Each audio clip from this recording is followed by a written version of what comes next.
বিদ্যুতের ছোবলে প্রাণ হারালেন এক জনজাতির রমণী। ঘটনা তেলিয়ামুড়া থানাধীন তুইসিনরাইবাড়ি এলাকায় সারদ্রু কারবাড়ি গ্রামে।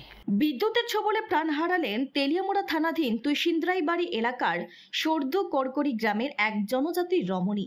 মৃত রমণীর নাম পূর্ণবালা দেববর্মা, বয়স 50, স্বামী ভারত দেববর্মা। বিবরণে জানা গেছে, মঙ্গলবার রাতে বৈদ্যুতিক তারের সংস্পর্শে এসে মাটিতে ছিটকে পড়েন উপজাতি রমণী পূর্ণবালা দেববর্মা। পরবর্তী সময় তড়িঘড়ি পরিবারের লোকজনেরা তাকে উদ্ধার করে নিয়ে যায় তেলিয়ামুড়া মহকুমা হাসপাতালে, কিন্তু কর্তব্যরত চিকিৎসক পরীক্ষা নিরীক্ষা করে জানিয়ে দেন হাসপাতালে নিয়ে আসার আগে মৃত্যু হয়েছে পূর্ণবালার। বুধবার সকালে ময়না তদন্ত শেষে মৃতদেহ পরিজনদের হাতে তুলে দেওয়া হয়। আনুমানিক 8:50 নাগাদ পেশেন্ট পার্টি পেশেন্ট নিয়ে আসে। পেশেন্ট পার্টি বলছিল যে পেশেন্টের নাকি কারেন্টের শক বা ইলেকট্রিক শক লাগছে। তো ওই মধ্যেই তারা যতটুকু পারে যত তাড়াতাড়ি সব ওইখানে নিয়ে আসে। তো আসার সঙ্গে সঙ্গে আমি পেশেন্টটারে এক্সামিন করলাম।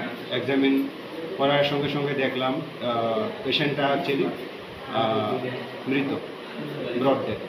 তো ওই অনুসারে এখন ব্রড ডেথ যেহেতু আমরা একটা ব্রড ডেথ হিসাবে আমরা পুলিশে ইনফরমেশন দিয়েছি তেলিয়ামুড়া থানাতে।